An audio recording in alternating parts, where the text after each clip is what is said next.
Good morning, good afternoon, good evening, good night. Wherever you are in the world, this is Brunch Boxing. I'm your host, Matt.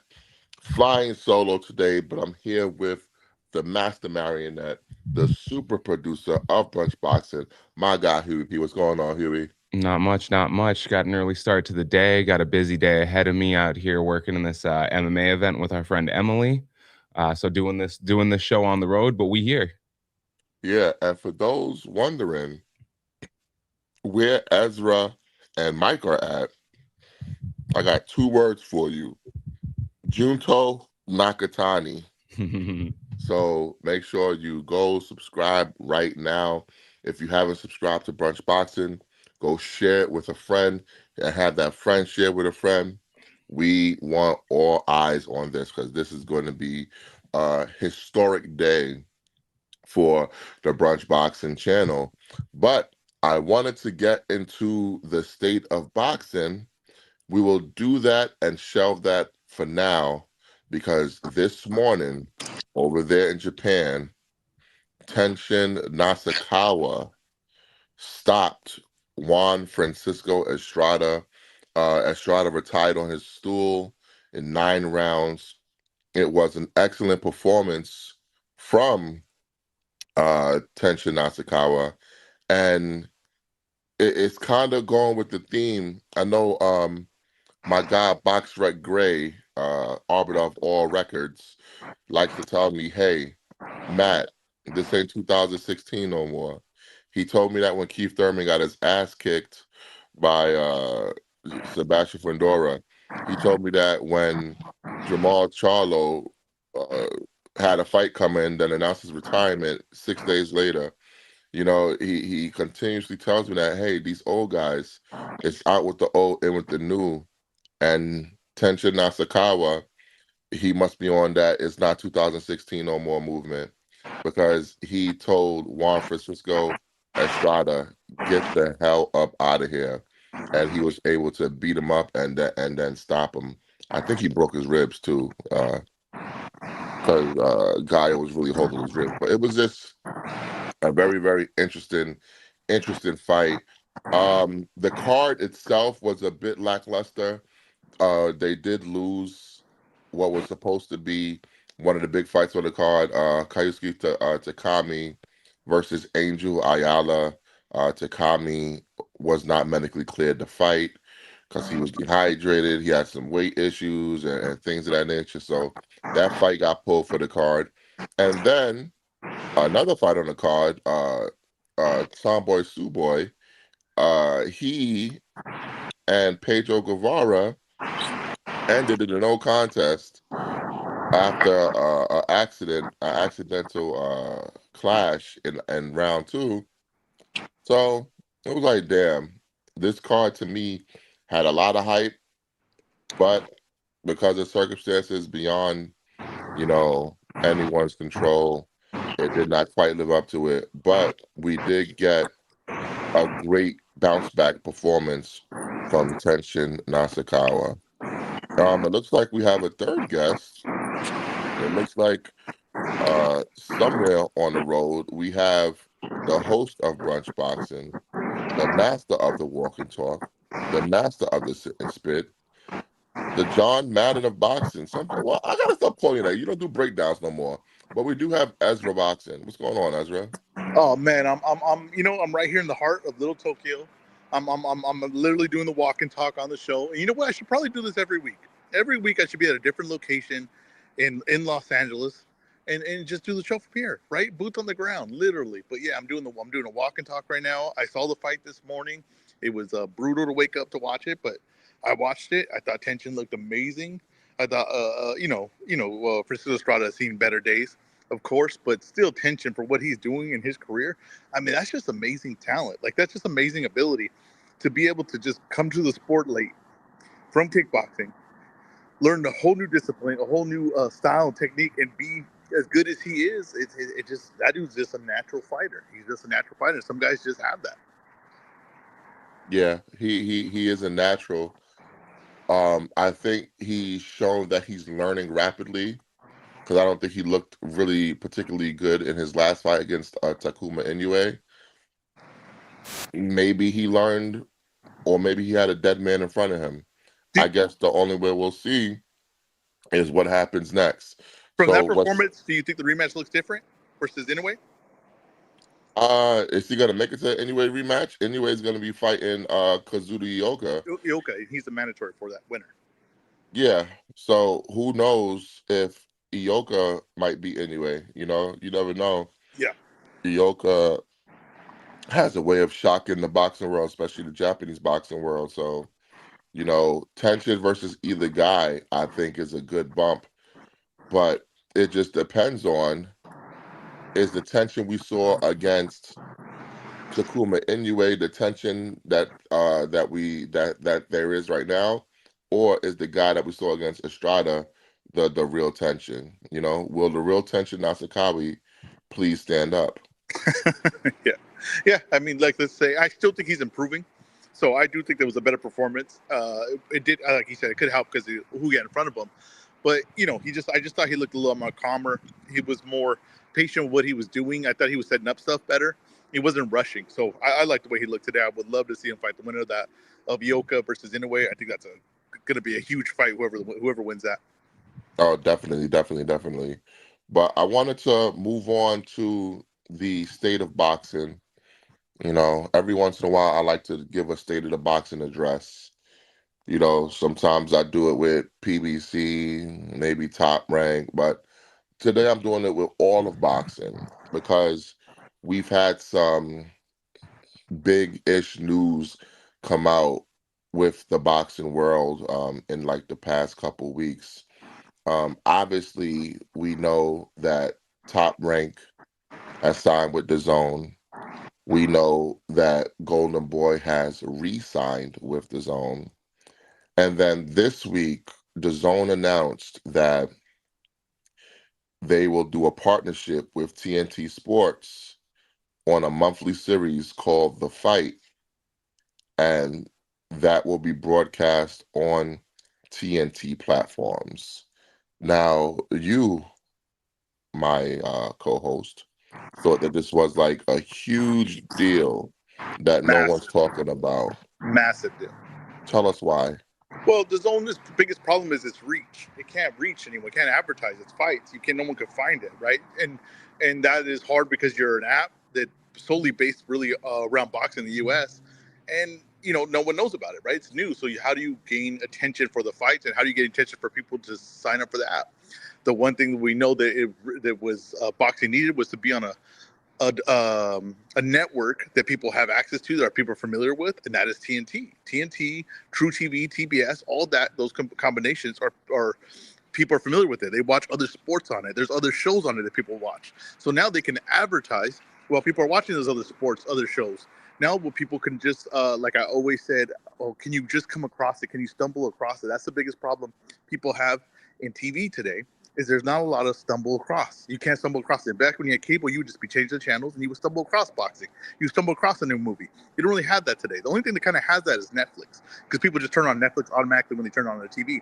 But no other really streaming service has that.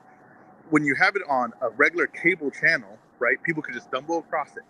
And if the biggest part of the deal too was, like, it's a deal with the Zone, so that means every other promotion is going to have fights on there. It's not just one promotion. It's not a thing. It's like almost like an HBO Showtime type thing. So I think it's a massive deal, and it's going to make the reach of the Zone in these fights way easier to people.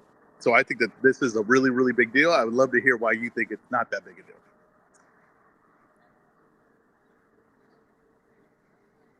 a deal. Give me 1 second. What's going on? What's going on? I'm on the ground. You know what I mean? You understand that for me to do this show today, right? I'm on boots on the ground, and I still made it to do the show. I'm right here. I'm talking in the middle. I honestly, people probably think I'm insane. They probably think, this guy talking to himself. You know what I mean? But I'm still doing the show. This guy is sitting comfortably in his house, and he can't even respond in an adequate time. It's unbelievable. But I would love for this guy to cook up what's so negative about this, because I got to be honest with you. I gotta be honest with you. I didn't want you to do the show today. I know you did I it. I I, know you I did it. was expecting to filibuster all day about the state of boxing Yep. and not have any pushback. Oh, I love it. And then before I even get into my first topic, I see your ugly mug come up on my screen. Oh man. Yeah, it was a So shock to me. It was a shock to me too. I saw Ezra and backstage, and I was like, "Oh damn! I'm glad I got the windows ready earlier." Do you guys remember the Outsiders? Do you remember when they went to the Rumble? And then Matt Dillon comes in and he says, "You can have a Rumble without me." That's exactly what I did today. but here's the thing, and why I think your feelings are overblown. The Zone does mostly pay-per-view. Can we agree on that? For their big fights, yes. No. They do mostly pay-per-view, period. Are you saying because people pay for the app? No, they do mostly pay-per-view. Okay, go ahead, keep going. That pay-per-view is only available to the Zone subscribers until they put their pay-per-view on terrestrial cable, where you could just order it with a remote. It's not going to matter. Okay. So you're going to get their monthly events on the TNT networks. Hopefully it's not True TV and stuff like as you said. That'll They be were horrible. I'm hoping it's on straight TNT. they were very specific that True TV was just going to do shoulder programming. They were very specific on that. True TV was only going to do shoulder programming. Okay, because it gotta be on TNT or it doesn't work. Now here's the thing. TNT, TBS, these are dying networks. Are they Okay, These not? so okay, go ahead. these are dying networks. That's funny. So it kind of feels like they're attempting to use boxing to revive these networks. I don't know if you remember the talks with Netflix when Warner Brother Discovery was looking to sell, and Netflix came with the deal. Netflix did not want none of these channels. No, they didn't. Yeah, Netflix said that we're good. There's not enough return on our investment to invest in these cable channels. So it's kind of like, what's the real value of these channels that Warner Brothers has? You Okay. know, now hopefully, because we know boxing fans are rabid, hopefully boxing fans could revive these channels and turn it into something again. But as of right now, I'm just tempering my excitement. Okay. So Now, can what I I am counter? excited about is that reportedly the first event is going to be the Cleveland homecoming of Abdullah Mason. Now, Eddie Hearn says that the fight is not done, but they're working on it. We'll see. I hope it goes through. Okay, let me counter your point real quick, right? Because you said these are dying channels, and yeah, Netflix didn't want them because Netflix is a streaming service. It's not gonna. It would make no sense to them to buy the channels, and they're not gonna do that. What Netflix wanted from them was all their movie titles. They wanted the Yeah. for all their movie titles, right? So they could have that all in the thing, and then Netflix was also gonna distribute the fights. I mean, the new movies to the theater, and then bring them to Netflix right away. So that was their business model. Yeah, Now, what you're but here's saying? the thing. Well, Okay, just real quick, real quick. What you're really saying is that cable is dying. I agree with you on that. And the whole thing with cable, right, is that it mostly has an older audience. People that are familiar with cable kept their cable. Now, the younger audience, of course, are the streaming. Now, what this is big though is because it opens back to a new audience, right, an older audience that finds it easier access to these fights now when they do have cable. So it almost doubles your audience, just like ESPN. It doubles your audience to the younger model that does streaming. And another thing too is that TNT is streamed on multiple things. Stream on Sling, YouTube TV, also HBO Max or whatever the hell they're calling it today. You get TNT when you have that thing. You can go watch whatever's live on TNT. You can watch when you have HBO Max. You watch NBA, NCAA. You can watch anything that's on there. You can watch HBO Max. So there's a lot of access to it. Now, another thing too is the zone. Not a lot of people are familiar with the zone. So if you are putting good fights on there, and then people say, "Oh, I want to see, where do I watch more fights?" and then they can advertise the Zone, the app, on there, right? And you could get the Zone now on Amazon. You could get the Zone through your regular app and through regular the Zone app. That helps them with advertising. Their biggest problem was advertising. They couldn't put. No one knew any of this was happening. That's why you see huge numbers in Canelo's fights, and dips in his fights. You see huge dips in a lot of their big names fighters because no one knows what's happening there because they're not able to advertise it. This right now will create an access to a lot of people eyeballs to advertise the fight. We hope so. We hope so. Um, I want to get into dirty boxing.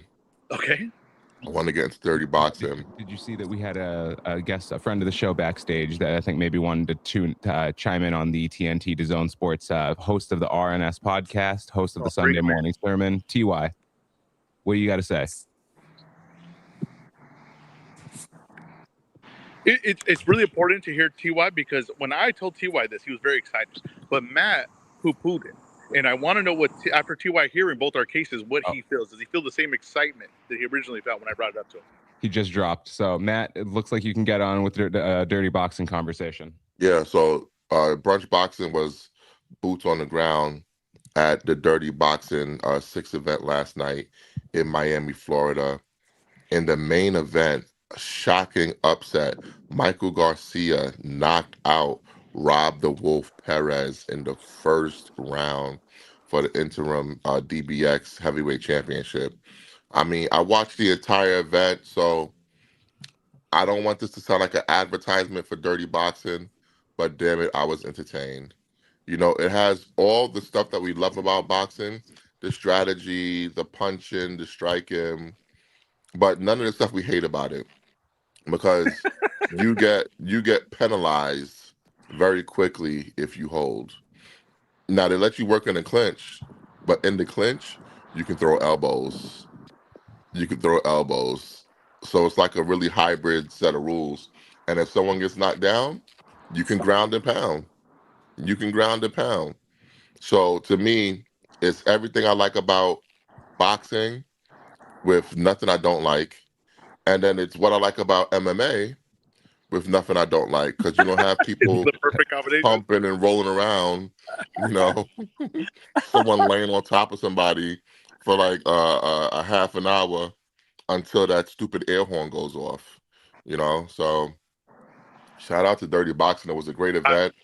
I Go want ahead. to. I want to be a commentary on one of these fights. Now, if the Dirty Boxing is listening, I will do it for free. Whatever you're paying someone, I'm automatically a better deal because I'm willing to do it for free.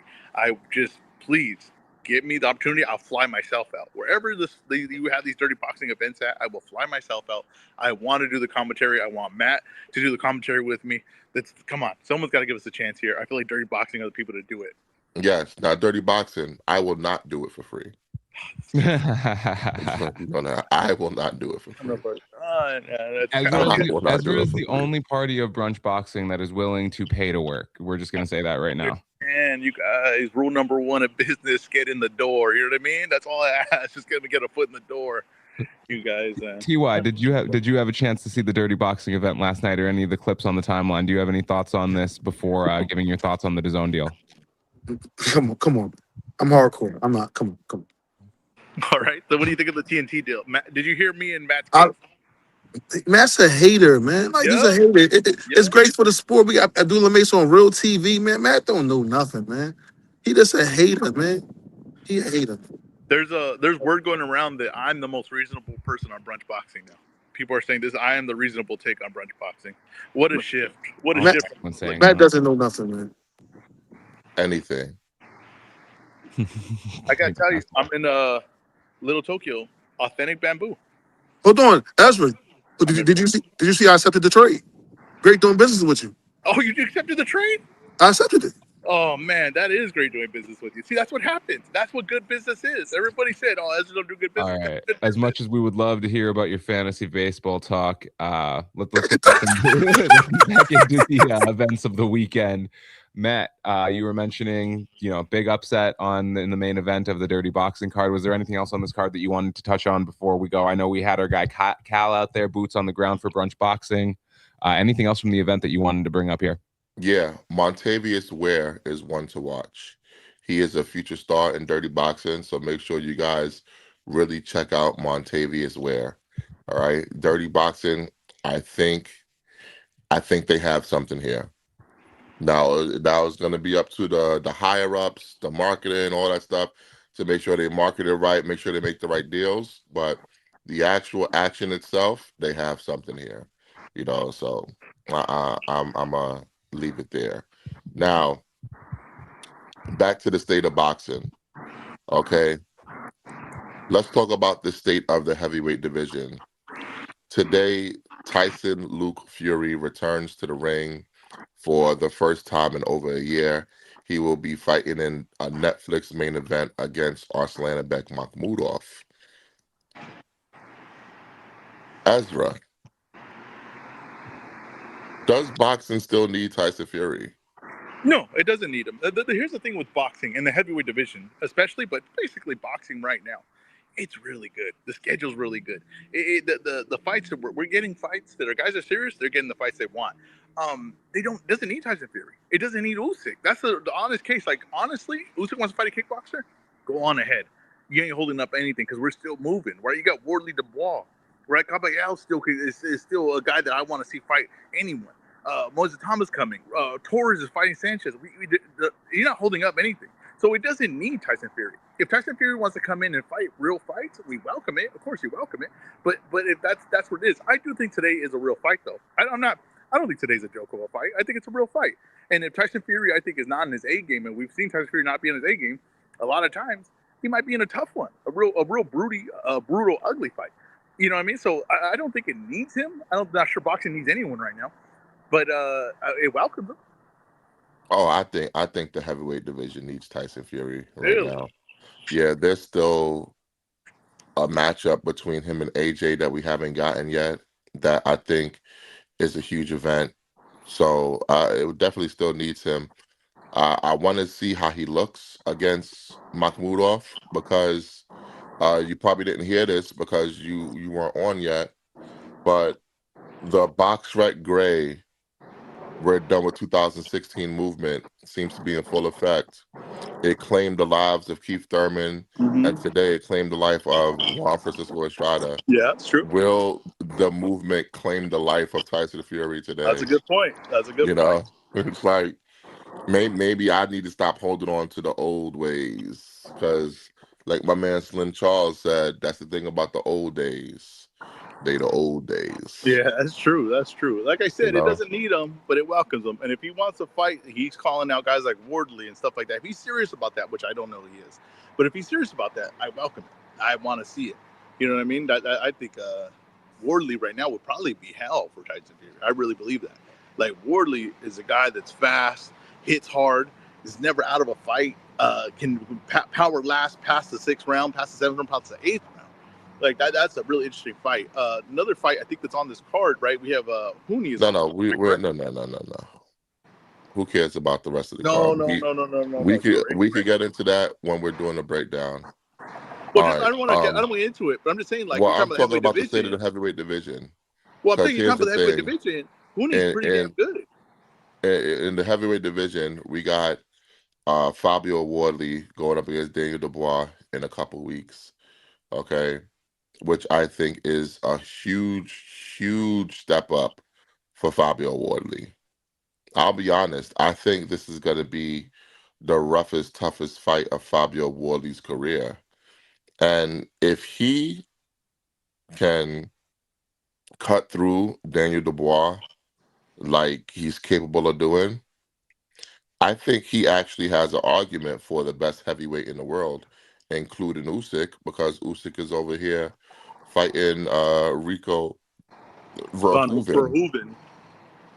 Yeah, So I think this is a very important fight for Fabio Wardley. When it comes to Usyk versus Rico, for me, the only thing I'm thinking about is what's next for Usyk. Is the Wilder fight still viable? When I spoke to Deontay Wilder and when I spoke to Shelly Finkel, they made it seem like Usyk's team was still maybe interested in making the fight. They just didn't want the fight right now. So will that fight be a viable fight for after the Verhoeven fight? I think that's the window for it. Because anything after that is going to be an issue. Yeah, Another thing go ahead. about the heavyweight division that I found very interesting is Ajit Kabayel. Ajit Kabayel wants to fight Moses Atama. Mm-hmm. And as soon as he made that public, Frank Warren said he will sue the WBC to make Ajit Kabiel fight Usyk. I don't think that's a coincidence. Well, I think Moses Atama is under a protection plan. no. Yeah.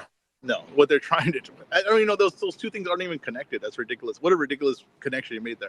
Those things aren't connected. What they're doing is they're trying to get Kabayel a bout. They're saying don't hold up the division. It's not right to hold up the division. What the hell does that have to do with Moses Atama? I don't understand why. Oh, we need to fight. You think it's a coincidence that as soon as he said I want to fight Moses Atama, Frank Warren said no. Hey, look at this over here. Look at this over here. No, bro, that doesn't. I don't even get that connection. Like, listen, I'm with you. They're not gonna put Moses Atama with Kabayel next, obviously. Like, that's not the way they're moving him. So I'm with you on that. Like, I'm not saying that. Oh no, they'll fight. No, they're not gonna fight him with Kabayel next for sure. But I don't think I can connect. Those two are connected. Of course, they want him to get for a title. He's right there. Of course, they want him to fight Usyk. Like this dude, I think could beat Usyk right now. Right? He's like we said, we could be the best heavyweight in the world right now. So of course they want that fight, and if Usyk's going to play around, then they want the belt strip from him and give it to Kabayel a chance to fight someone for it. So that's what it is. I don't connect the two. Oh no, because he's talking about Moses Atama. Let's get him in Usyk. Like what, bro? What? Like no, they're not doing that. He's like, hey, look over there. As soon as you turn around, pew, run away. That's what's happening right now with Moses Atama. Also in the heavyweight division, you mentioned it a little bit. We have Richard Sanchez versus Richard Sanchez. Yeah, Richard Torres versus Frank Sanchez. That's also going to be on the Usyk Rico Verhoeven card. The real main event. That's my new thing. What's the real main event? That's the real main event. Man, oh man. I gotta be honest with you. Knowing that this fucking guy, Frank Sanchez, knee all of a sudden hurts again, it's kind of taking some of the lust out of the fight for me. But I'm hoping that fucking Richard Torres just fucking starches him. Well, that's the thing, right? That's where it doesn't take it from you. He has to do what a guy that's the top heavyweight would do to a Frank Sanchez with a bad knee, right? If he struggles in there, and if it's a struggle, if it's like, oh man, like he can't really do anything, or he's struggling to a decision with it, then you're gonna be like, maybe it's not that guy. I've been very clear. I'm not that high on Torres. I don't see what other people are seeing with him. I think he looks sloppy. I think it's improved for sure. He seems like he's training with Bomac. That's a good sign. Always Bomac is the best trainer in the world. But I'm not seeing this thing where like people are comparing to Moses Atama. Me, I don't see it. Now we're gonna find out. He's better than Moses Atama. Huh? He's better than Moses Atama. Yeah, that's what I'm saying. I think that's to me that's an insane statement. But that's fine. We're saying that now. Let's see 3 years down the road. Right, I think that statement's not going to hold up. Let's see them in the ring against each other. Yeah, I wouldn't mind that. I wouldn't mind that at all. I think from with what both of them have done, and I understand that maybe they've taken certain different types of fights that we might have an opinion on, but like what we've seen them do in the ring, I don't know that we can really say one is definitively better than the other without it being pure speculation at this point. Well, yeah, and not even just saying that they need to fight, but like, who have we seen them fight that we can say either of them is a top level in this sport? Well, because here's the thing. Not only is Richard Torres just as war ready and as vicious as Atama, Richard Torres also has a very deep amateur background at a very high level that Moses Atama just doesn't have. He did, and a lot of people overblow the one fight with Jalal, not considering how he fought him 3-4 times, and that last one in the Olympics was actually somewhat competitive. Yeah. So I think people are sleeping on Richard Torres, but sleep on Richard Torres, you'll be the one sleeping. So. Do you have your phone on a tripod right now? Did you bring like a whole setup out here for you to do this? I did not. I just working with the environment. I'm kind of like Bear Grylls right now. I feel kind of like Bear Grylls, where I'm just kind of working with the environment, surviving. There's a ghetto bird above me right now. I don't know if you guys are hearing that, but it's above me right now. I can hear it. You know what? This would have been the one time that you should have brought your microphone. It's literally circling me. Like, I'm not sure it's not for me. I got to be honest with you. It's literally circling me. Ayatollah, you answered my prayers. Matt, What happened? Matt, who did you call? Nothing, buddy, nothing. Did I get swatted? I heard that Oh happens. I man, heard that only happens when you get famous, Ezra. I honestly think I'm getting swatted. yo, Ezra's trespassing right now. I swear to Ezra, God. Ezra do, has. do me a favor, Ezra. Look right into the camera and yell, "The NBA is a suspect." What is it? And yell, "The NBA is a suspect." All right, Matt, what else you got for us? All right, let's move on to the cruiserweight division. We're only a couple weeks away from David Benavidez versus Zerto Ramirez. It's going to be for the Unified Cruiserweight Championship. I've seen both of these guys in the gym. They both look good. David Benavidez looks sharp. He looks fast. He looks powerful. He looks kind of thick. Zerto, he looks like he's ready to go. A little puffy in the face, though. I'm kind of curious to see how this goes. This fight to me is a 50-50 fight, but when talking to a lot of different boxers, they think that Benavidez is gonna beat the hell out of Zerto. Have you moved over to that side yet, Ezra, or you think this is gonna be a really tough fight for David? I've seen them spar before. It was tough sparring. It was back and forth sparring. That's going to be a tough fight. Benavidez moving up, I'm not sure is like the best thing for him. So we got to see. And Zerto's built like he looks like he's built like a door. I mean, that dude is wide as hell. Like honestly, this dude is humongous. Like the shots to me, he's going to be able to hold up to those shots. Right now, is he going to get wear down with the work? The thing, but I think this is, to me, I think David Benavidez wins here. It's a decision. I don't think it's a stoppage. I don't think that. I think this is going to be a decision. I think it's going to be a competitive fight. I've been saying it since it was signed. I said, anyone that thinks this is a one-sided fight, it's just not the case. It's going to be a tough competitive fight where both guys are landing good shots.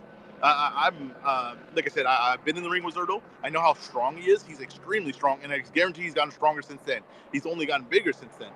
David Benavidez, to me, as he's gotten as he's moved up, the power's been good, but I don't think it's what it once was. And I'm just curious what he looks like at this weight class because he's fighting a heavyweight. When he gets to the ring, he will be fighting a heavyweight. Now, winner of Benavidez versus Zerto, #1 cruiserweight in the world. Yes.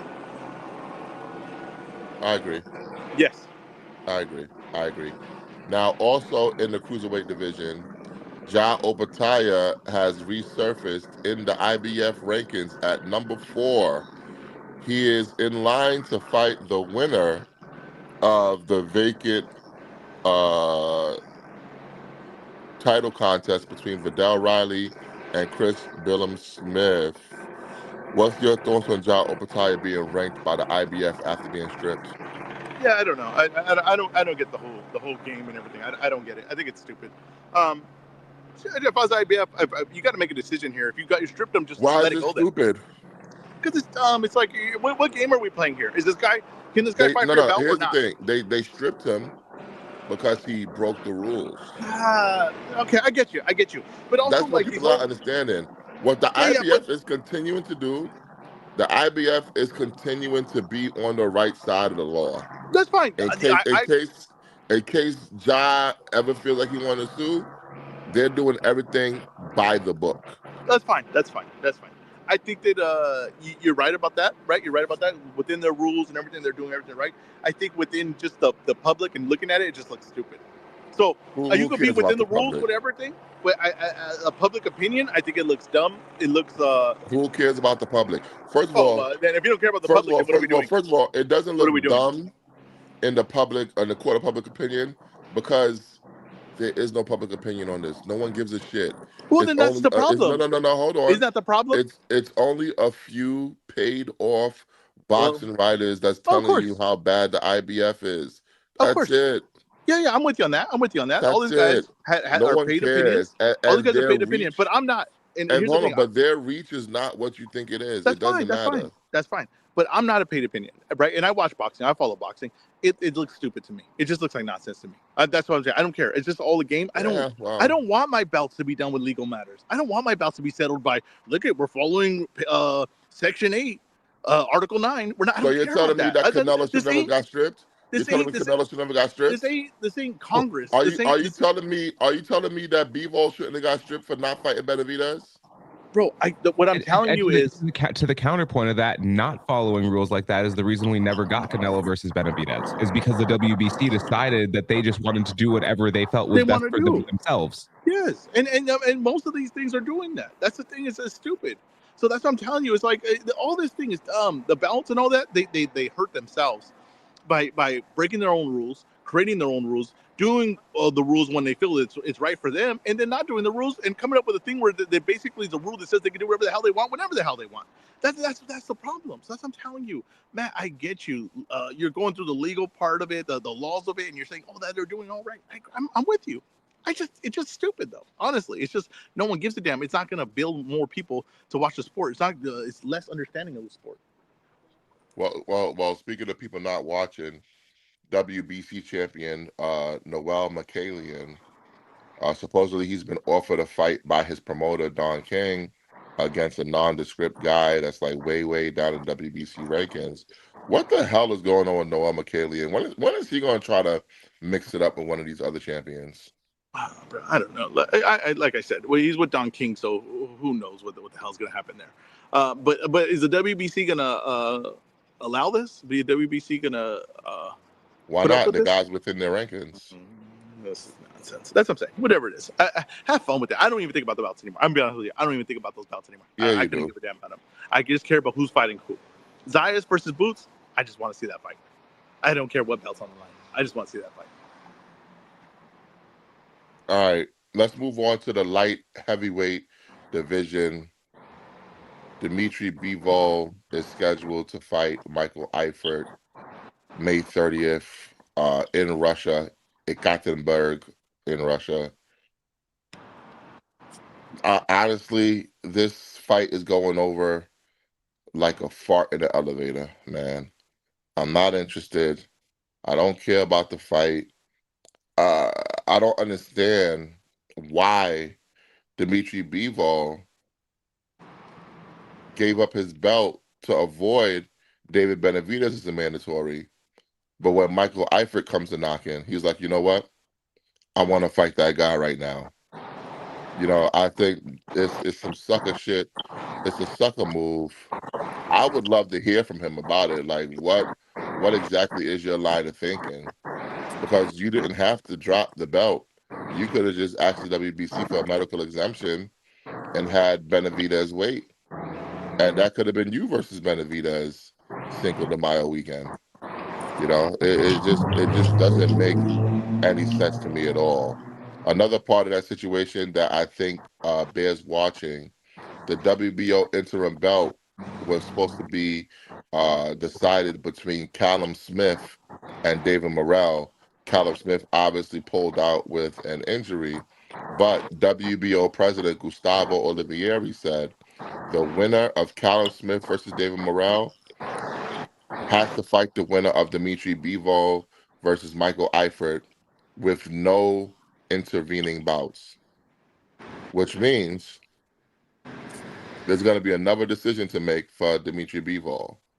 Is he going to drop the WBO belt, or is he going to fight his mandatory again and push off the Artur Beterbiev fight even more? I'm kind of curious to see what he's going to do. I have my own thoughts. My prediction is if Dave Morrell beats Callum Smith, Dmitry Bivol's dropping that belt and he's going to be fighting Artur Beterbiev. But if Callum Smith wins, he's going to be like, you know what? I think I'll just make my mandatory. I can't do anything, Artur. Sorry. Yeah, I mean, hey, listen, the way he's moving right now, I can't doubt that at all. Right? I can't doubt that at all. I always did say that Morrell had a better shot to get the Bivol fight than Benavidez. I still stand by that. But like I said, the Eifert fight is an easy fight for him. He feels an easy fight. It's a payday. It's not being done with Turkey. It's getting done in Russia with a Russian promotion. Am I correct on that? Yes, RCC. Right. So yeah, he found someone to pay for it. His own promoter. Yep. So then Probably fight Beterbiev because that makes money. I'm sure Turkey will be willing to pay for that one. And then we'll see from there. But I don't expect him to fight Benavidez anytime soon. I don't. I think that we're going to get another basically Canelo situation with Benavidez. Yeah, it's a shame too. It really is a shame because a lot of these guys supposedly they were boogeymen coming up. Now when they got the gun, they're doing the avoiding, which is very, very interesting to me.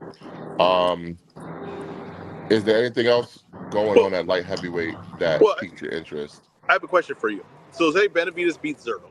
Okay, let's just say Morale beats Smith. What is more likely? Morale Benavidez 2 No, or Benavidez at no. heavyweight? Heavyweight would be more likely. I think so too. I think so too. I think I actually, don't think I don't think I I don't actually think think they that would do that Benavidez. matchup again. Yeah, I think I actually think that Benavidez will be a heavyweight after the Zerto fight. That's what I expect. I don't think so. I think depending on how he performs against Zerto, maybe he might feel sluggish at 200 pounds and say, you know what, I need to go back down to light heavyweight, get my edge. You know, he doesn't have to cut weight like he did before. So that can be detrimental to a fighter also, especially when it comes to 25 pounds, because maybe you're not going as hard as you usually do because you know you have to make Oh, 175. You know, yeah, so yeah. That's true. No, we'll that's true. see. Like I said, that does affect your training, right? Because you don't have to be as disciplined as before. So that does it does force guys to be really, really disciplined. Just real Yeah, quick, I would say if people watch this, can they tweet the link in the stream just so we get that out there? I know some people are doing it, but more people would be great. everyone would be great That's actually. what I'm saying. Yeah, support is free. Retweet the link, share the link. Let's go, people. Now, super middleweight, Christian and Billy, supposedly, according to Lester Martinez, will be fighting Canelo Alvarez in September. Okay.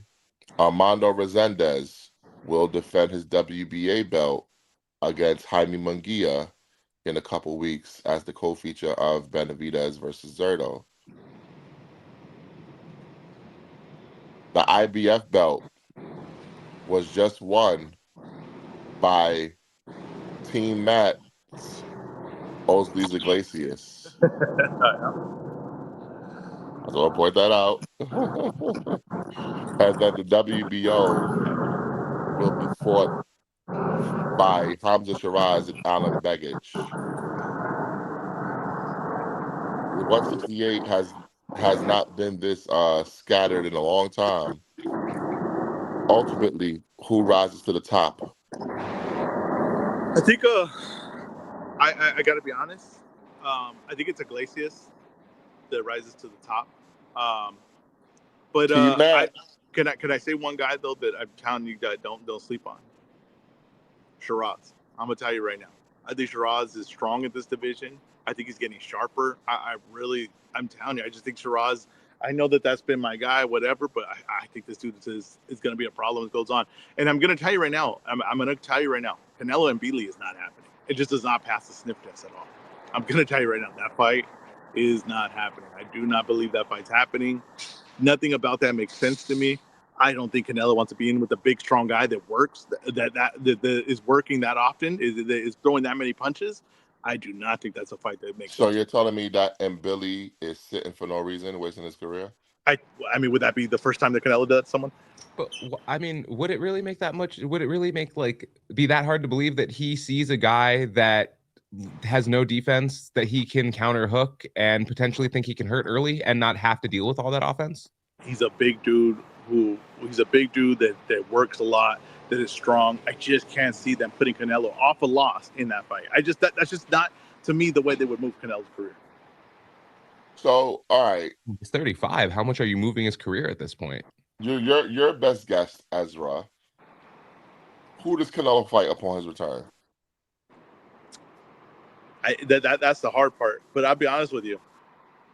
I wouldn't be surprised if it was Caleb Plant, number 2. I'd be honest with you. That's why I think that's the way that they would move him. Like they would not. To me, it doesn't make sense to put him in with Mbili. Like it's just. I mean, do you guys favor Canelo in that fight against Mbili? I don't know. I think that's a 50-50 fight. I Bro, don't know that I that's favor. tough. I don't know that I That's favor. I can't say that I favor him. I would probably be picking him to win by stoppage when it comes down to it. But I don't know that I could favor either of them because what you said about it. Wait. You're picking Billy to win by stoppage? No, Canelo. No, I pick Canelo. I said I would probably pick Canelo to win by stoppage when it comes down to it. But like, I don't know that I can favor either of them because what you're saying about Mbili is true, and there's I can definitely see him giving Canelo trouble, especially if Canelo doesn't want to take the punches, doesn't want to be in there, and then loses, and then his gas tank depletes after 5-6 rounds. Like that's gonna be tough. Yeah, but here's the issue. Billy is a swarmer. He's a busy fighter. He's not exactly a mover that plays right to Canelo hands. Mm-hmm. It's gonna be like Canelo fighting a French version of James Kirkland, basically. Yeah, but that was a different Canelo. I mean, okay, whatever, but that's a different Canelo. That's not the same Canelo we have now. Now, who would you guys favor Canelo more against? Shiraz or Mbili? Mbili. Really? Okay, all right. I think I would favor him more against Mbili. Oh, shit, actually. I would favor him more against Shiraz. Okay. I'm just thinking, I've seen Mbili be able to go 10 rounds taking punishment from Lester. I don't know that I've seen Shiraz in with a fighter that tough. So we see Shiraz is fighting, right? He's fighting on the Usyk card. Could we see him do a turnaround to fight Canelo? Nah. No, I don't think so. All right. Nah. Did you get a chance to watch Osley's Iglesias? I did. I liked what I saw. Okay. All right. Shiraz versus Begich. You take Shiraz to win? Okay, yeah. Have you seen any film on Begich yet? A little bit clips. # not impressed? I just don't think he's being Shiraz. I don't know. Okay. I think like I'm pretty high on Shiraz actually. I like the way he looked in the Berlanga fight. Whatever you think of Berlanga, I like the way he looked in that fight. I like the way he looked pretty much in every fight besides Adames, and I think that had to do with a hand injury, in my personal opinion. But that's where I stand on it. Now, Jamal Charlo announced and then deleted his retirement. yeah. Is he ever gonna get right? I don't care. I'm gonna be honest with you. I don't care. I don't care. Like honestly, am I waiting for Jamal Charlo to fight? Like to think the arrogance to think that people are like waiting on the edge of their seat to be like, is this guy gonna fight or not? Who cares? Honestly, like who cares? If he gets in the ring, I'll watch it. Of course, he fights Plant. That's interesting. But honestly, like I don't truly care. He should have fought Resendez. Like I don't understand that he doesn't take that fight. I don't get how he doesn't make that fight. He should have fought Resendez. He definitely should have fought Resendez. That was the fight to make. The games being played, they're just he's not worth those games being played. I'm just sorry, he's not that guy anymore. He's not that guy anymore. I mean, I still want to see him fight, but you know, it's gotten to the point where, you know, I always say, don't let any fighter put you in a position where you have to defend the indefensible. And we might be reaching that point with Jamal Charlo. Lester Martinez, how soon do you want him back? Right away. Okay. Against who? That's the part that's tough because a lot of guys are already kind of occupied. So if Trevor McCombie is going to be the fight. Oh God, please let that. No. But here's the thing: if we want Lester to fight 3-4 times in the year and stay busy, he needs he's gonna have a couple Trevor McCombie guys in that schedule. Well, here's the thing: regardless of how deep 168 is, you're gonna have some of those fights if you're fighting 3-4 times a year. Hey, I ain't gonna hold you. He just had a Trevor McCombie guy. Look who it is.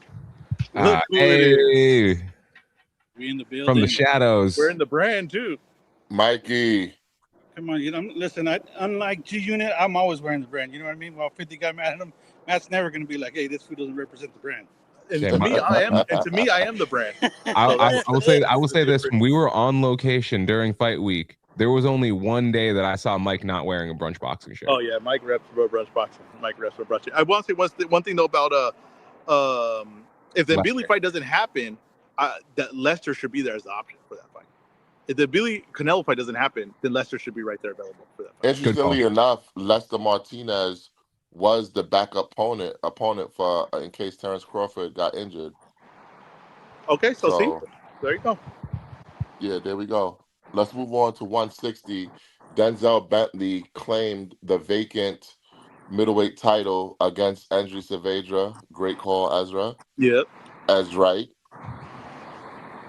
But it was only the interim. Yes. What the fuck is the WBO thinking allowing Janibek to keep that belt? I don't get that. But I don't get why that's not for the full belt. It's so stupid. Just no need, unforced error. You know what I mean? They put the error on themselves. Janibek, here's the thing too, Janibek, he doesn't sell. Like, I don't understand. It's not like you're stripping Canelo here, guys. It's Janibek. It's not that hard to strip him. No one's gonna make a really get too mad about it, right? Besides me. You know what I mean? So like, just so stupid. Like, just strip him of his belt. Give it to Bentley. That would have been awesome for Bentley to have the full belt after that performance. After a guy that's kind of worked his way back, that would have been great. But of course, the belts make a stupid mistake again. Unforced error to keep Janibek the belt. Yeah, I don't like that decision. I would love for Gustavo to actually explain it without legalese. You know, I don't want to hear, after looking at the totality of the situation and the legalities of the matter, we decided, no, I don't want to hear that shit. Well, that's funny. Why the fuck he still got the belt? That's funny because you were just all right with that like 10 minutes ago. But all right, that's all right. Because here's the thing. I think the law is on the side of stripping him. The motherfucker tested dirty. To be honest with you, I think the reason why they didn't strip him is because of pressure from Kazakhstan. Oh, really? Yes. Because the WBO, like, keep in mind, these sanctioning bodies love to do their conventions in East Asia and all these other places. Maybe they won't be so welcomed out there if they don't strip. I mean, if they strip. I got to tell you. That was going to be my question. How often is the WBO in Kazakhstan? Yeah. If your sport is getting moved by Kazakhstan, right, on what they want, here's what y'all don't understand. In a good spot. I'll tell you that right now. It's not just about being in Kazakhstan itself. Kazakhstan is very powerful in boxing out there in Central Asia. So that entire block of countries where they're at every single year, Kazakhstan is basically the leader of it. Why do you think Triple G is the president of world boxing right now? Kazakhstan is the leader out there. That's okay. That's a good point. So. Matt, we're getting closer to the time, so I'm gonna dip out so we can get in the gym and everything. Matt's ecstatic. He's been waiting to do the show alone. I'm just showing what viewership's gonna do. Let me just show you an example of what viewership's gonna do. It's about to drop. It's about to drop. Ezra, do you have that? Do you have the hat to throw at the camera? I do not. I wish I. You know what? Damn! I should have brought the pirate hat. I never bring the pirate hat. That's a good idea. But I thank you guys for having me. This has been great. Why are you on location on your own show? Before you leave, Ezra. Give us your picks. Tyson Fury versus Makhmudov. Conor Ben versus Regis Prograis. I'll go. I'm gonna go Ben by stoppage. I'm gonna say like 6th round. I'll go 6th round. My confidence level on that is a 5. I'm gonna go Tyson Fury by decision. I'm gonna go Tyson Fury by decision, and my confidence level is a 5 on that. All right. I'm gonna go. Huey, do you have a total? Just real quick before we go. No, I've been on the move this week. I will have it at the end of the day today. All right. Well, I'll have it tomorrow. I'll have it posted on the Brunch Boxing page tomorrow. Confident you're winning, bro? I'm winning. I'm for sure winning. Ezra, here's the thing. I'm pretty confident Ezra's winning right now. Yeah, I'm winning. I'm definitely winning. I haven't done the total. I haven't done the totals the last 2 weeks, but I'm pretty confident Ezra's winning right now. All right. Matt might be like Seabiscuit, waiting for someone to get the lead before he turns it on. You know what I mean? Yeah, Matt. Saying that because every time Matt sees a biscuit, he eats it. All right. All right. I'll catch you guys later. Oh shit. I almost called him the F word just now. Yeah. I figured. But honestly, I feel like you are just kind of building the suspense. You know Ezra's gonna fuck up at some point. Bro, here's the thing, right? Me and Ezra, I guess we have found this out through this contest. We go against each other quite often with these picks. Yeah. You guys have So differing opinions a lot. That's what makes the show. That's what makes the show good. Is that you so guys aren't we'll see. forcing conflict. You guys actually disagree with each other. Yeah, we'll see. We'll see. We'll see. But I'm taking Tyson Fury by KO, and I'm a 5 on that. And I'm taking Conor Ben by KO. I'm a 5 on that also. Okay, so and I got cut out a little bit. Did he take He took Fury by Fury by decision? decision. Okay, that's what I thought. So you guys Yeah, have all the same things, but he had Fury by decision. yeah. Got it. Now, Right. So you were also on the at midweight. 160 pounds, obviously we're waiting on Erislandy Lara to come back again. I haven't heard anything for him, to be honest with you. That's kind of disturbing, seeing as though he fought in December. Yo-Yo Hernandez is there.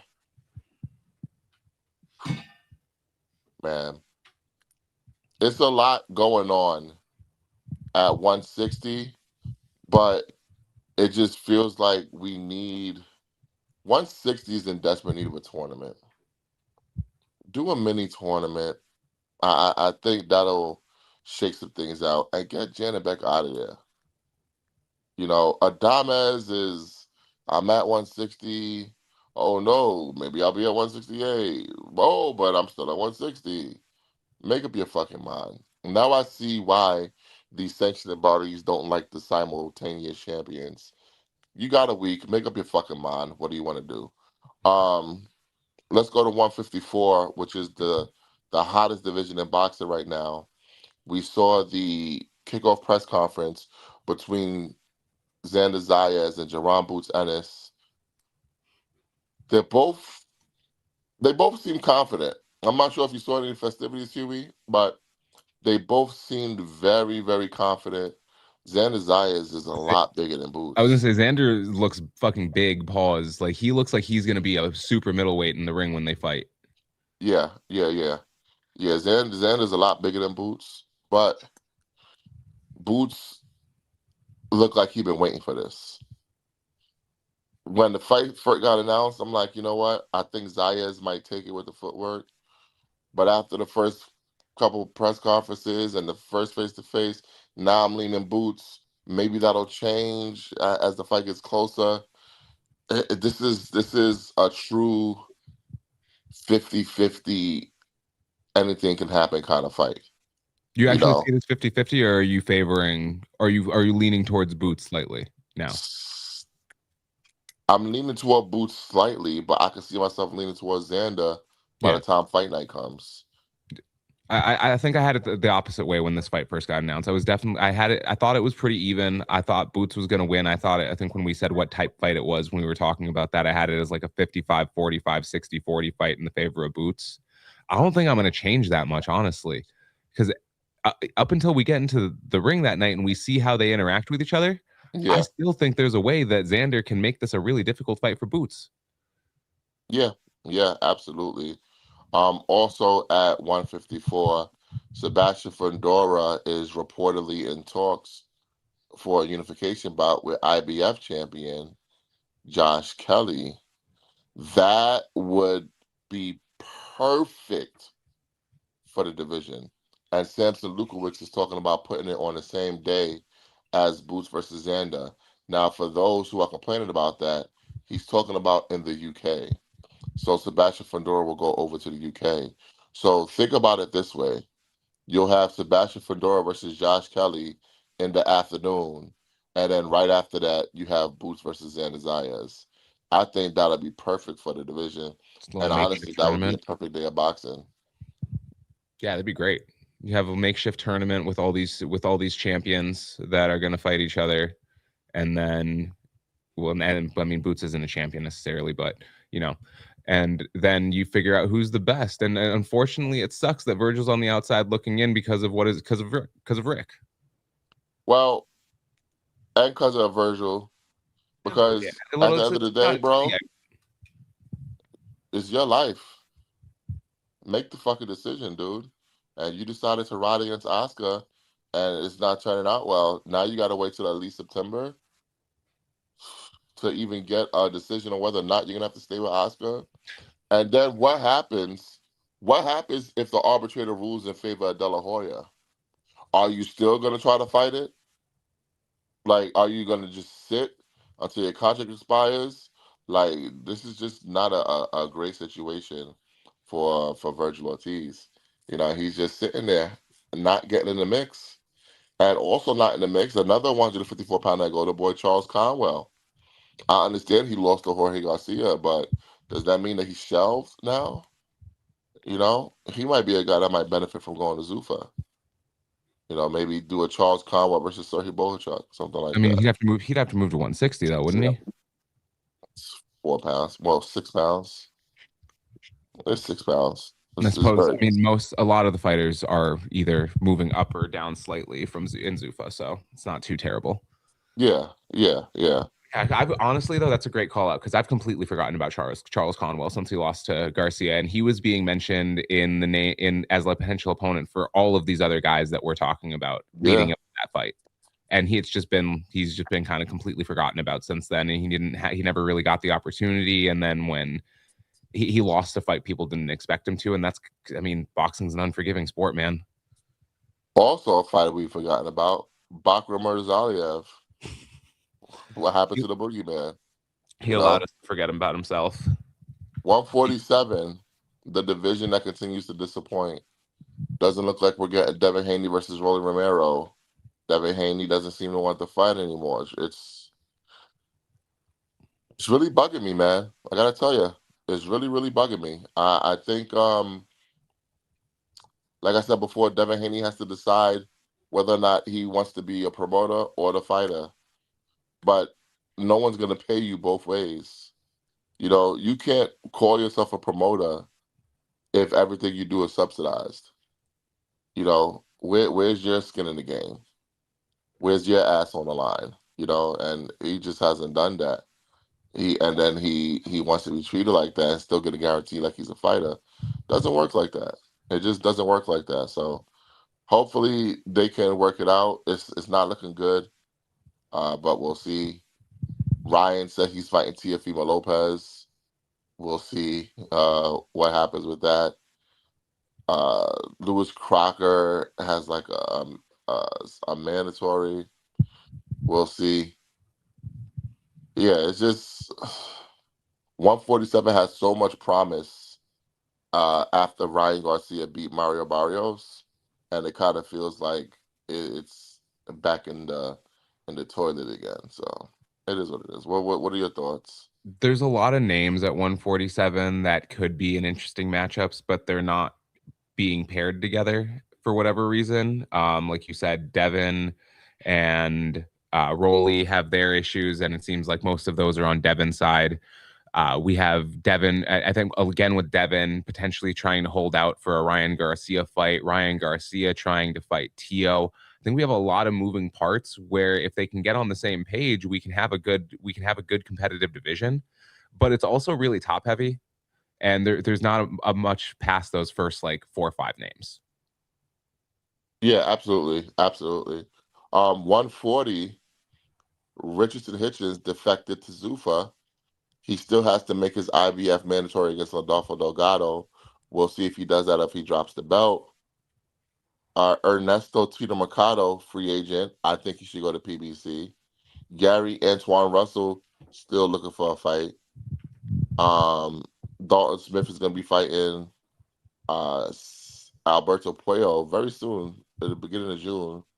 So it is moving a little bit. I do wish they would match up against each other, though. I think Shakur Stevenson would be a great addition to the weight class, but I'm not too sure if he wants to be at 140.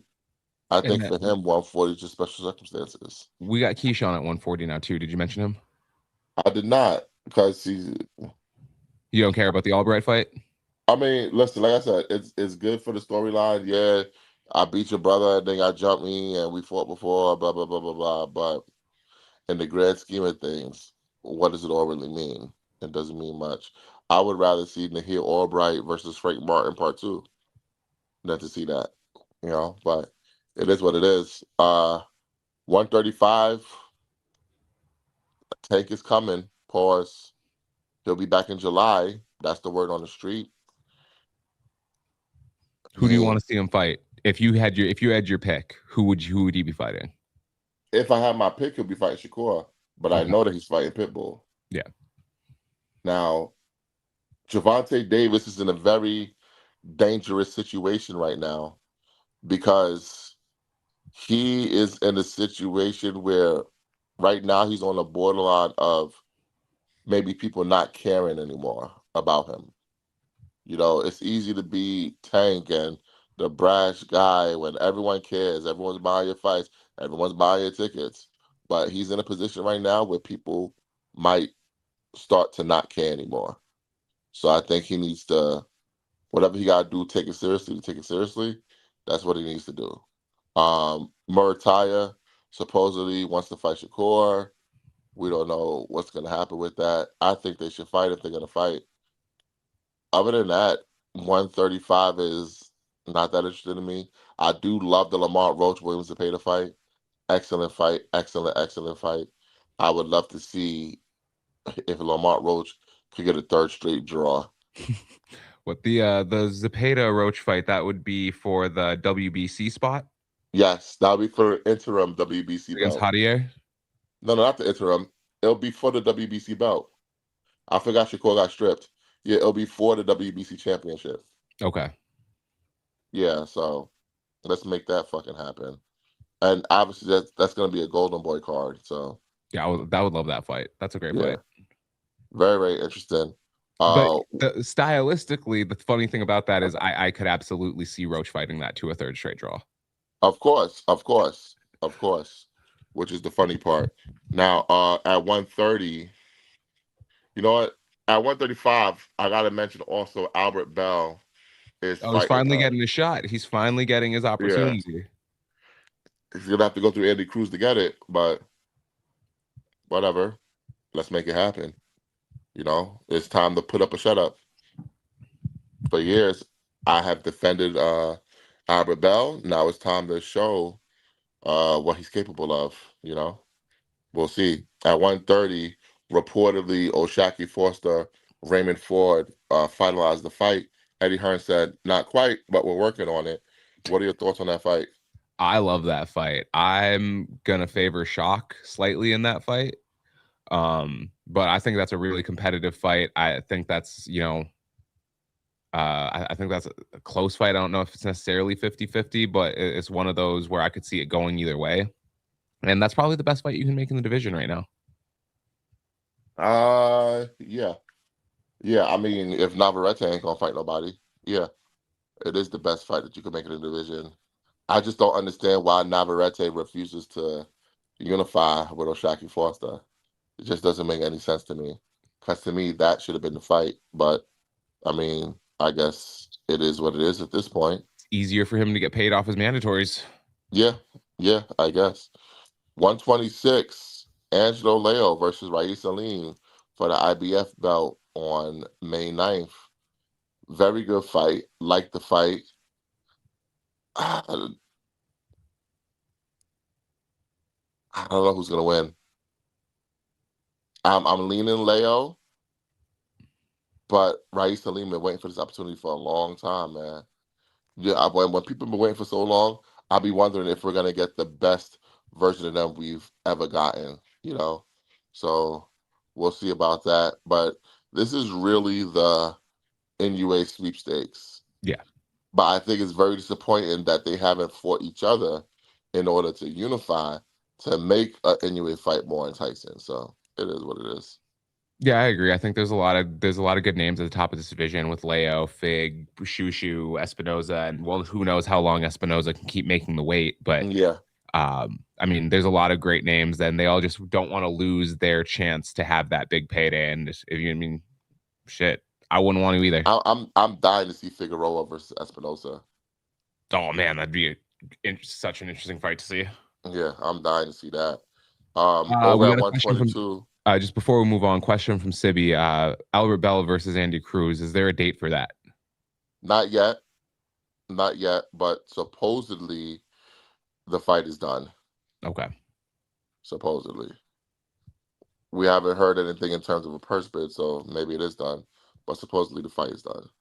At 122, the big fight, Junto Nakatani, Naoya Inoue, May 2nd. I don't think there's really anything else at this division besides that. Yeah. I do find it very interesting. Inoue said, hey, listen, I'm going to stay up here after the Junto fight for one more fight. If anybody's out there that want to answer the challenge, he didn't have to say the words Bam Rodriguez, but we know what he's staying there for. He's saying, Bam, step up and get beat down. And it doesn't seem like Bam has any interest in fighting Inoue at all. Nah, not at all. Yeah. You know what? It's so He's- funny. He knows he has a lot of career left to fight, and doing that at this point in time isn't conducive for him to continue having a successful career. Yeah, the funny part is a lot of people in maybe the last year or two would have thought, oh yeah, Bam, anyways, Dr. Bam, Bam this, Bam that. And now everyone's seeing the bullshit. Everyone's seeing the bullshit. This dude really don't want to fight him. Over at 118, we got Takuma Inoue versus Kazuto Ioka. We just saw this morning Tenshin Nasukawa won. Seiya Tsutsumi will look to defend his belt. Nonito Donaire says he is not retired. He will continue to fight. Rico Masuda, who just fought Donaire, he's up there. Yoshiki Takei. There's so many fighters at 118 right now. I'm kind of wondering how it plays out, and if my guy, Michael Angeletti, ends up being the best of all of them. I forgot about Michael Angeletti. He needs to get a shot. He needs to get more visibility out there. Yep. He's going to be fighting some Filipino he's guy. Top 10 in the WBA? He's top 10 almost everywhere, but he's going to be fighting an IBF fight eliminator. Okay. Against some guy named Kenneth. He's top 5. He's top 5 in the IBF. Yeah, so he's going to get a shot as long as he wins, obviously. And they don't have anyone rated at number 1 or 2, so I mean, he's at 5, but really he's the 3rd ranked fighter. Yeah, exactly. 115. Let's see what Bam does. Is Bam going to move up and then come back down? And it's a whole mess. Just go fight Inoue, bro. I don't care about Willebaldo Garcia, respectfully. I don't care about the Maloney twin, respectfully. Just go fight the fights you want to fight and keep it moving. I'm a Bam guy. I've been a Bam fan for a long time, and at this point, he doesn't seem to have any willingness to want to fight the fights that we are having the most interested in. Those being, and anyway, Robert can talk all he wants. I don't necessarily blame Bam for that one. That one's a few jumps away. That's a stretch of 2 divisions, whatever it is. He's been moving funny around Nakatani for a while. Absolutely. But it is what it is. 112. There's not really much going on there. 108, not really much going on there. 105, Oscar Collazo. Pedro Tataran want that fight. Melvin Jerusalem want that fight. They all want to unify, go for undisputed. He got to make those fights happen. I mean, it shouldn't be difficult to make fights at those weight classes, in my humble opinion. So let's make those happen. But yeah, that's every division in boxing we went through. Not gonna go through the women because it's not really my target demographic, and there's not really much going on in women's boxing besides Alicia Baumgartner saying she don't want to fight Caroline Dubois. Who cares? If she don't want to fight her, then stop talking shit. Any boxing news that you wanted to touch on that we didn't touch on? I don't think so. How are we feeling about Edgar Berlanga going to Zuffa? It was expected. Yeah. I mean, who's he work with? Where else has Conley's fighters been going lately? I don't know that was too big of a surprise. I'm curious where he's going to fight at. 168. Do they have 168? They're going to make 168 for him. That's what they're going to do. Okay. One of Conley's other fighters who might be going to Zuffa, Teofimo Lopez. Really? What We'll are your see. thoughts on that? That I haven't heard any speculation on that. What are your thoughts on that? Because that would be a big signing for them. It would be. That What's he would gonna that would do though? that's the that is would you say is that their attempt to legitimize the roster? They need Uh, Tio to come off a win before they do that though.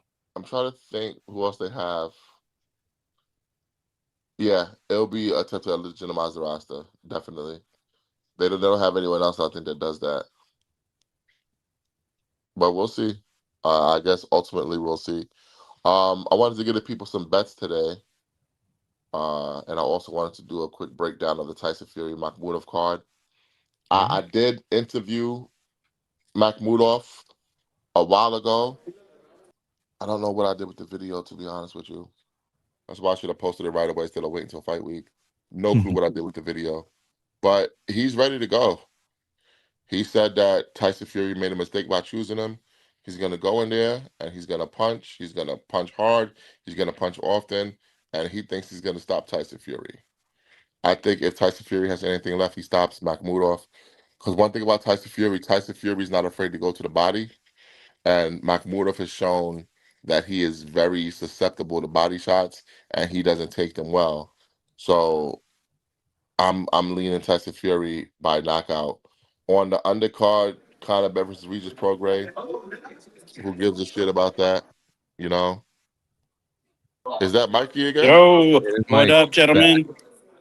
We are live here. We are getting a private interview with Junto. I'm gonna switch the camera. He's getting ready right now. Hey, He's look at my sitting guy down. Junto. is that going to be something that we So yeah, Matt, is that going to be something we wait here and do live? Are you doing that, or is Mike doing that? Mike and No, Ezra no, doing that? Mike. And we Mike is posting a gonna video. interview. I got me and I got the big dog with me right now. So All right. pause. So look out for that on the YouTube channel. That'll be a YouTube exclusive coming to you here later today or tomorrow over the weekend. Brunch Yep, man. boxing Just Junto Nakatani. send those questions if they have any. But yeah, they're going to set up a back room for us and everything to do the interview privately. So There's no need to send in any questions in. None of the questions will be better than the ones I ask. So please do not waste your No, time sending questions in. no. We are a show of the people. Yeah, Ignore what is wrong with Ezra. Ezra? If you have any questions, feel free to DM Matt, please, DM me, DM Mike. All our Please ads do are in not the waste screen, our time with Junta or Nakatani or send an email to with your lesser than mine questions. brunchboxingqa@gmail.com. hey, listen, Ezra stepped in here, and now he sees the way Junto can win. Sees a nice way. We talked about it. You know, things are changing with serial I life. believe Is Starting to Junto believe. gonna be doing any training today? Yes, he will. We can record the warm ups. We're allowed to stay for the sparring. We can't record any sparring, and then we'll do the interview after. All right, yeah, Oh definitely yeah, record the warm ups. yeah. Do that. Definitely record the warm Post that ups. to record those. Post a short or something on the YouTube page, so that way people can look out and see what he's got going on heading into this fight. Or record the warm ups live. No. They won't come out good. Dude, we can't even go Instagram live. I tried to go right now. Me and Ezra Oh, could not figure it out. Yeah, oh no. man. It'll be better. It'll be better Maybe for I got maybe to switch to TikTok already. Fucking up. if you need to send over the videos to me. We can get the watermark on them and get everything posted. Sounds good. All right, we'll let you All guys right. get back to work. You guys Sounds continue good, doing man. great. We'll see Hold you on, guys soon. Ezra, Mike, you guys got any bets for the people before we go? Yes, Fury by what's the over under? Take the over for Fury. And then I'll take Ben by stoppage. Also, please, since I'm not there, I know I keep everything. I keep the show rolling. Please keep the energy up. I mean, the people are depending on us to keep the energy up. I know that today I got bigger things here that's going on, and like I said, don't waste my time with your questions. But please keep the energy up. Make sure the energy is up. I want the people to be entertained. You said over 8.5, Over for yes for Fury. and then you said Ben by stoppage, right? Stop it. Yes. Give me a second. I'm going to give you the odds on your We got to go. parlay Juice right is about to now. warm up. Plus, So, those two together are plus 132. You double your Excellent. money. All right. Catch you guys later. All right, man. War Junto. Let's go. Boots on the ground, man. Now, on this Tyson Fury card, the only other fighter I'm interested in seeing is Breon Gorham, who is a a very, very good young fighter out of Texas. Mm-hmm. He signed to Zuffa Boxing. I want to see what he has out there, and then I want to see him on Zuffa. Zuffa, going back to we'll get back to Zuffa. We'll get back to Zuffa. Um, my bets for the evening: Tyson Fury stoppage, Conor Ben stoppage. Keep it simple. That's it. Just 2 legs. Conor Ben stoppage, Tyson Fury stoppage. Let me give you the what that is here. I got to take the over off, and then Fury wins by TKO KO. We got plus 106. So again, you and Ezra, two simple parlays just to try to get the people to double their money for the day. Get Yeah, them to yeah, tomorrow. Get them to tomorrow and buying them lunch. exactly, exactly. All right.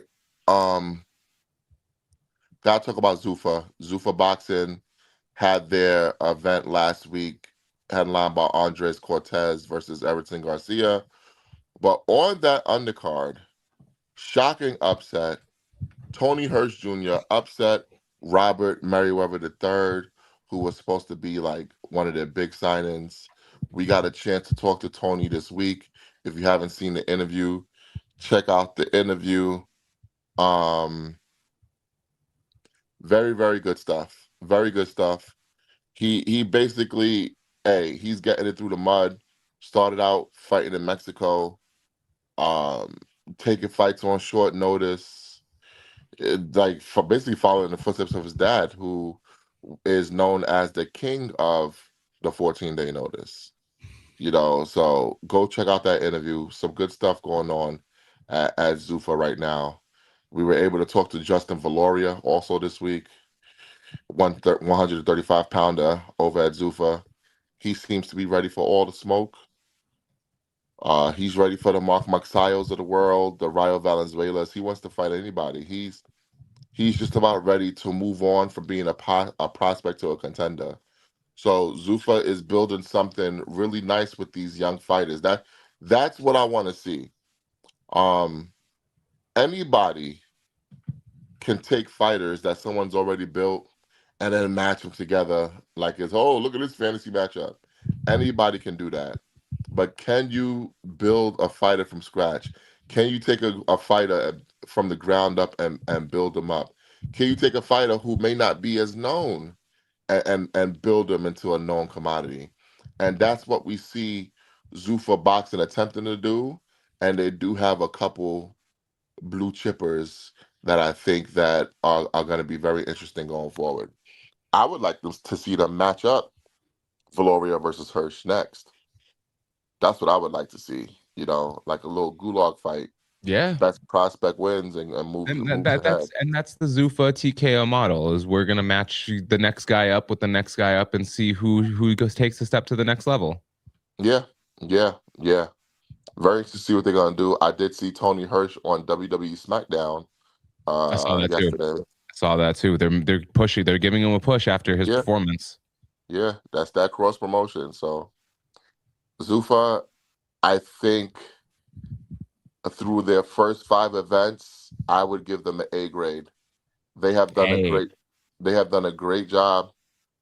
I've been entertained by most of the events. They've had some good scraps, they have some upsets, and I just hope that they don't make the same mistake that other promoters make where everything is a rematch. Please, no rematches. Just let them fight each other, rise to the top, and then you can start doing maybe rematches after that, after some guys come back and get some big victories. But don't just go straight into a rematch like every promoter does when someone loses that's not supposed to lose. I've always hated that about boxing, so hopefully Zuffa doesn't do that. But we'll see. We'll see. I think you are going to see that once we get the legislation ironed out and they're able to have their true titles and rankings and everything in place. You're going to see. I think you will see that when you get into like the top 5, top upper tiers of the division. If someone loses, champion loses to a number 4 ranked guy, 5 ranked guy, you're going to see that. But as you're getting the fighters moving through the rankings and becoming from moving from prospect to contender to championship opponent, then getting all those opportunities. Those guys aren't going to have those rematches. If a number 9 guy loses to an unranked guy, fuck him. That's what they're going to say. Exactly. Yeah, but that's pretty much what I want to get into. I think that's the whole state of boxing right now. Boxing's in good hands. For those who thought boxing was dead because ESPN left boxing, now in boxing we have ESPN, TNT, Paramount Plus, Amazon Prime, and The Zone. So boxing is spread out everywhere. The tentacles are everywhere, still alive and kicking. It's just a matter of making the matchups that the people want to see and putting these events on. If I could give any advice to Golden Boy, keep on doing what you're doing, but keep on putting these events on. PBC, roll out these events. People like your events, keep rolling them out. Top Rank, hometown fights. Great start with Abdullah Mason if that fight goes through. And that would be the perfect place to put Albert Bell versus Andy Cruz. Oh, on that Ohio card, yeah. Make that the co-feature. Yeah, Andy Cruz isn't a main event fighter unless he's going against someone of note for a title. Yeah, put him in the co-main. Yeah, but here's the reason why. Albert Bell from Toledo, Ohio. Yeah. I was just trying to think like if Andy would want to take a co-main fight, and I was just thinking he's not really a main event fighter. Yeah. Eddie Hearn, you did good. You did good, boy. You did good. And Frank, keep matching them heavyweights, baby. That's it, man. The Davis brothers, DB, they're gonna be back in Virginia too, right? In Norfolk. Yeah. So yeah, a lot of that going on right now. A lot of stuff going on in boxing right now. A lot of good stuff. Great schedule. Just keep following, keep supporting the sport, and keep supporting Brunch Boxing. We put a lot of content out for you guys, man. Go check out all the cool content we got, and we Your also Spotify have and music are gonna get flooded here tomorrow too. Yeah, exactly. And we also got Junto Nakatani interview coming soon, ladies and gentlemen. Junto That will be Nakatani. a YouTube exclusive, so make sure you go over to the YouTube at Brunch Boxing Pod and subscribe. Exactly. Like, share, subscribe. 5 stars on Apple. Subscribe on Spotify. Leave some comments under the episodes, just so we can know that you're alive. Like, share, subscribe on YouTube. Go follow us on Instagram. Go follow us on Twitter/X. And as always, Hold on, this is just for Ezra because he's going to come back and watch this. The viewer count was at 153 when he left the show and did his downward. It's at 191 right now. Yeah. They don't like his mug. 33% increase when Ezra left the show. They don't like his mug. Man, Big Boss wants to know where the rumor report. Here's the thing, right? Got anything? I got it ready. I don't want to do the rumor report on the show no more. Oh, you want to do it on Wednesdays on the midweek show? Or if I have a rumor, I will do a YouTube short. Yep. And post it on YouTube.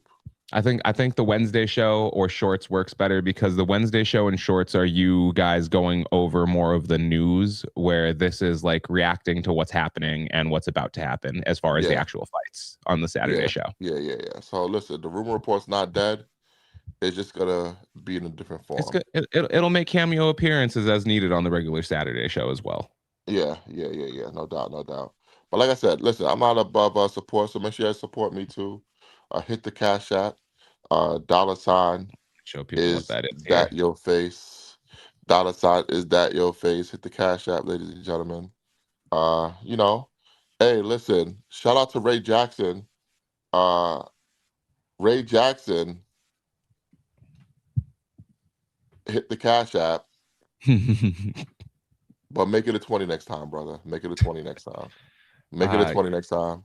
But Matt, y'all go didn't you cash appear out. on someone else's show earlier this week and have an I did. interview with who'd you talk to? Elijah Garcia. Elijah Garcia. That was it. Go That check was that out on. on the Divine Hooks page as well. Elijah Garcia, big wrestling fan. Who knew? Good stuff there. Good stuff there, man. But this has been another edition of Brunch Boxing. He is our super producer, Huey P. He is our COO, the Mexican Al Heyman Mike. He is our host, Ezra Boxing. I am Matt. We are Brunch Boxing, and we